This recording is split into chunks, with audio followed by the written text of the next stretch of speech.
दोस्तों, solution with Rajesh sir channel पर आपका बहुत बहुत स्वागत है।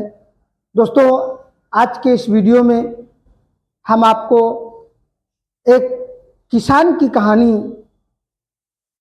बताएंगे, सुनाएंगे, जिसको सुन करके एक आपको सीख मिलेगी, एक नई जानकारी मिलेगी।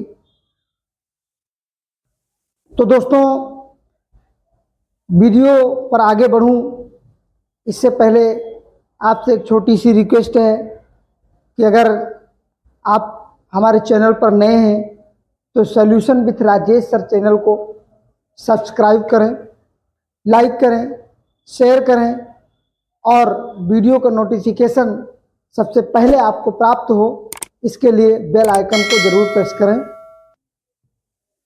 दोस्तों, यह कहानी है एक किसान की जो बहुत मेहनती था।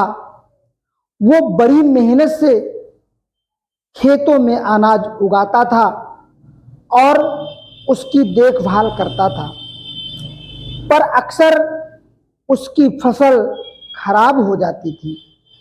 कभी सूखा पड़ जाता तो कभी बाढ़ आ जाती, कभी तेज धूप और कभी आंधी। कोई न कोई कारण से उसकी फसल खराब हो ही जाती थी।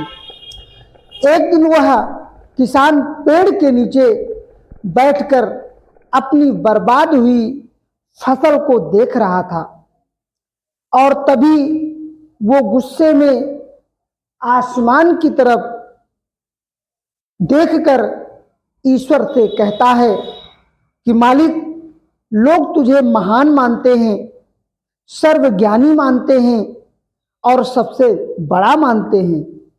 लोग कहते हैं कि आप सब जानते हैं, लेकिन मुझे ऐसा लगता है कि आपको कुछ भी नहीं पता।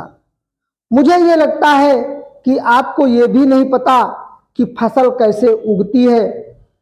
अगर आप ये जानते होते तो हर समय जो बाढ़ और आंधी और तूफान आते हैं वह कभी नहीं आते।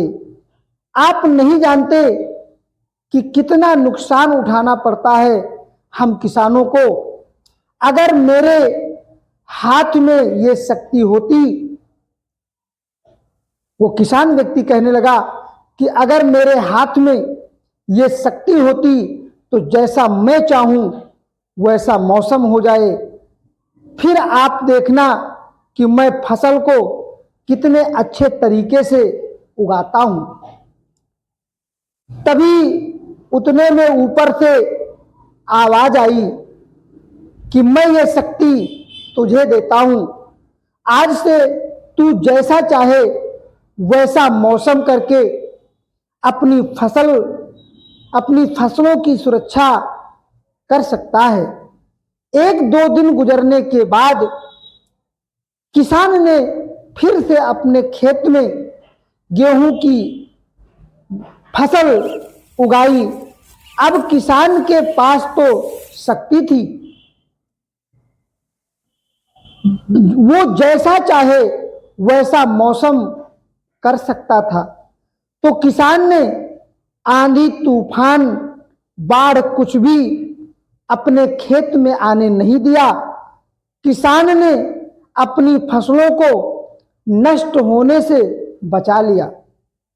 दोस्तों, और उस साल उस किसान के खेत में अच्छी फसल हुई जो पहले कभी नहीं हुई थी। मन ही मन वो किसान बहुत खुश हो रहा था और साथ ही साथ ये सोच रहा था कि ईश्वर को बताऊंगा कि इसे कहते हैं शक्ति का सही इस्तेमाल। कुछ दिन और गुजरने के बाद फसल कटने के लिए तैयार हो गई। किसान बड़ी उत्सुकता के साथ फसलों को काटने लगा, पर जैसे ही उसकी नजर गेहूं की बालियों पर पड़ी तो वह हैरान हो गया, क्योंकि उन बालियों में गेहूं के दाने ही नहीं थे। गेहूं के एक भी बाली के अंदर गेहूं का दाना नहीं था, सारी बालियां अंदर से खाली थी। अब वो किसान बड़ा परेशान हो गया और फिर से ईश्वर को पुकारने लगा, तो जोर जोर से चिल्लाते हुए ये कह रहा था कि शायद तूने मुझे कोई सजा दी है। तभी ऊपर से आवाज आई कि मैंने तुम्हें कोई सजा नहीं दी है, बल्कि इसके जिम्मेदार तो तुम खुद हो। तुमने अपने पौधों को संघर्ष करने का मौका ही नहीं दिया, ना तो तुमने उन्हें आंधियों से जूझने का मौका दिया और ना ही तेज बारिश से सहने का मौका दिया और ना ही धूप में तपने दिया। एक भी चुनौती का सामना तुमने उन्हें नहीं करने दिया, इसलिए सारे पौधे अंदर से खोखले रह गए।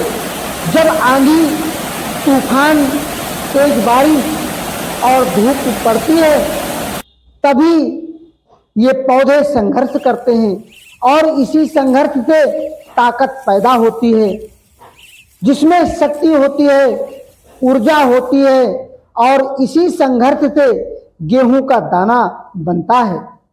तूने उन्हें बुरे वक्त से गुजरने नहीं दिया। जहां उनका जन्म होता है, सारी बालियां इसलिए खोखली रह गई क्योंकि तुमने अपने पौधों को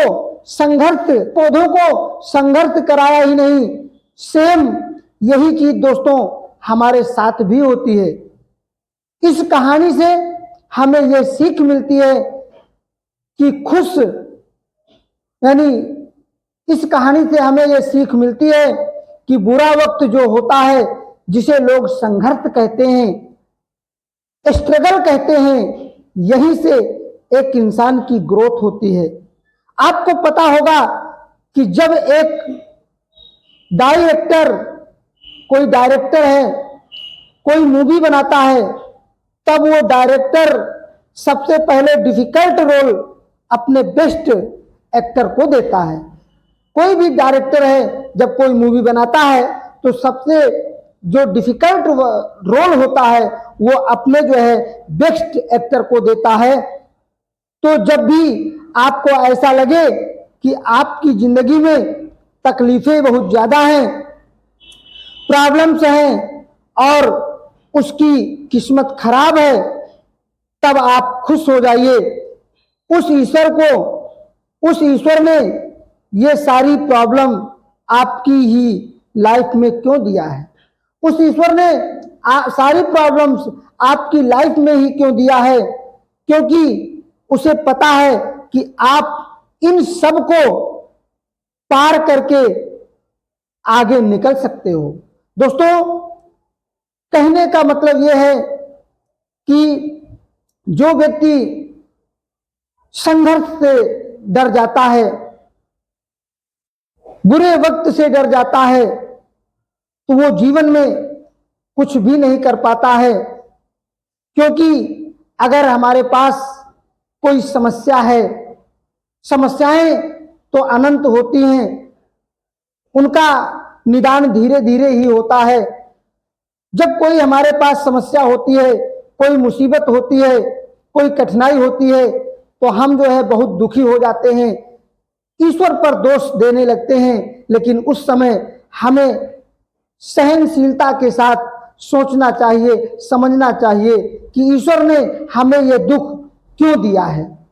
हो सकता है कि उस दुख के बाद में आपको जो है सुख की अनुभूति हो सकती है, सुख का आनंद मिल सकता है। क्योंकि अगर जो है कभी धूप है तो कभी छांव है, कहीं खुशी है तो कहीं गम है। तो दोस्तों, ऐसी ही अनेक ज्ञानवर्धक जानकारी के लिए हमारे channel solution with Rajesh sir channel को सब्सक्राइब करें, लाइक करें, दोस्तों में शेयर करें और वीडियो का नोटिफिकेशन सबसे पहले आपको प्राप्त हो, इसके लिए बेल आइकन को जरूर प्रेस करें। मिलते हैं अगले वीडियो में एक नई जानकारी के साथ, तब तक के लिए नमस्कार।